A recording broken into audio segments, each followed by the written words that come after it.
विद्यार्थी मित्रों, आज मैं सप्तशी संकुल में आपका हार्दिक स्वागत करती हूँ। आज की हमारी हिंदी की क्लास में हम कक्षा 9 में असाइनमेंट लिखेंगे। तो आप अपनी नोटबुक, रबर पेंसिल साथ में रखें और जो प्रश्न मैं यहाँ लिखाऊंगी वह प्रश्न आप अपनी नोटबुक में लिखते जाइए। तो आज हम हमारी असाइनमेंट में जो गद्य 15 है, दाज्यू, वह उनका असाइनमेंट हम लिखेंगे। तो उनका जो पहला प्रश्न है वह आप अपनी नोटबुक में लिखिए। निम्नलिखित प्रश्नों के विकल्पों से सही विकल्प चुनकर लिखिए। तो उनका जो पहला विकल्प है वह आप लिखिए, मदन का गांव किस पहाड़ी क्षेत्र में था। तो उनका जो विकल्प है वह लिखिए, ए मसूरी, बी शिमला, सी दार्जिलिंग और डी अल्मोड़ा। तो यहाँ पे हमारा उत्तर आएगा डी अल्मोड़ा। अब हमारा दूसरा जो विकल्प है वह हम लिखेंगे। तो आप लिखिए अपनी नोटबुक में, कैफे का सारा मीनू किस में समाहित था।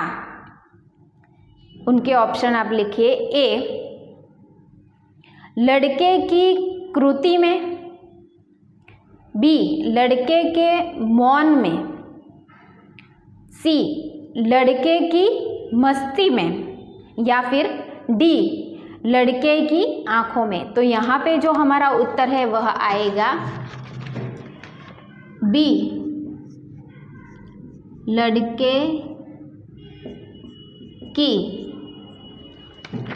के मौन में। अब हमारा जो तीसरा विकल्प है वह आप लिखिए, अल्मोड़ा के पहाड़ी क्षेत्र में माँ को क्या कहते हैं। तो आपके ऑप्शन है वह लिखिए, ए तीजा, बी गीजा, सी लीजा या डी ईजा। तो यहाँ पे आपका उत्तर आएगा डी ईजा। अब हमारा जो चौथा विकल्प है वह हम लिखेंगे, मदन क्या बताने में संकोच कर रहा था।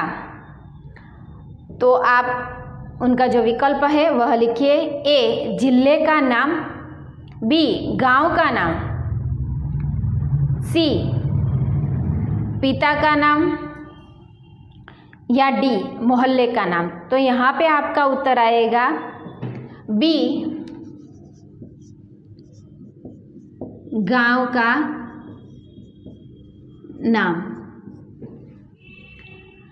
अब हमारा जो पांचवा विकल्प है वह आप नोटबुक में लिखिए, जगदीश बाबू की आंखें किस पर झुकी रह गई।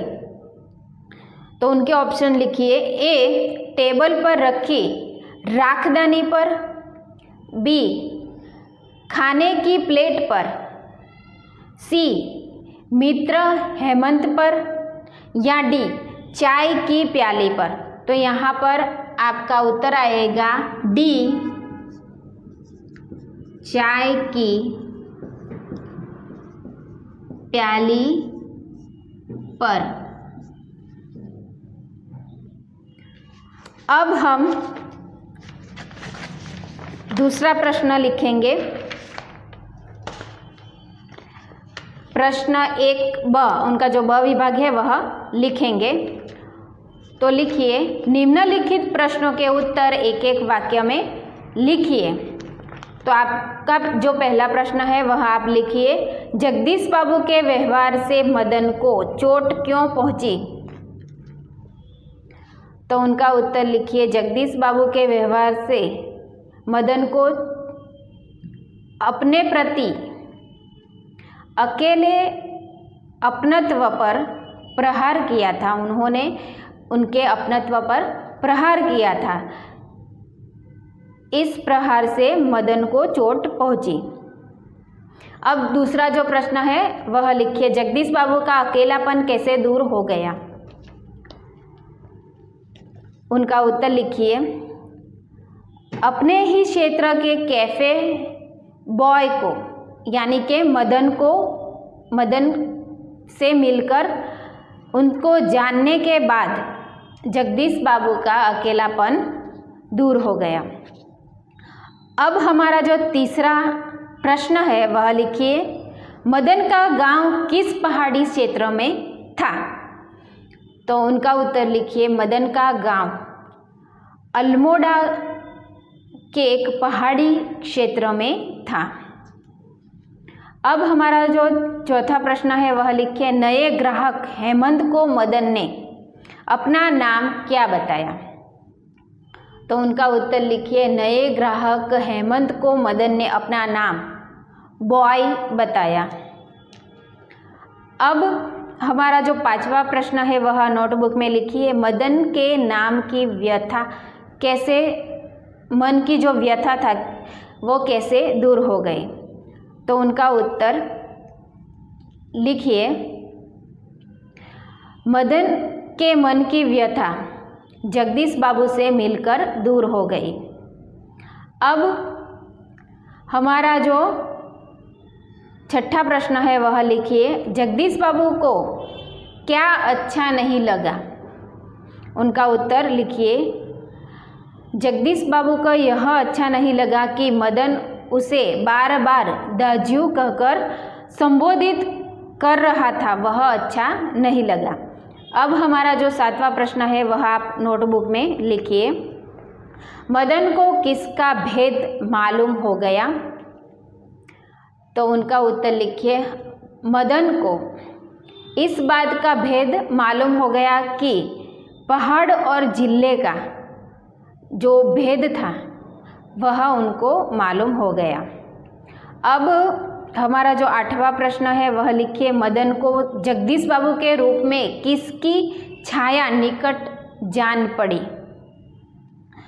तो उनका उत्तर लिखिए, मदन को जगदीश बाबू के रूप में अपने बड़े भाई यानी कि दाजू की छाया अपने निकट जान पड़ी।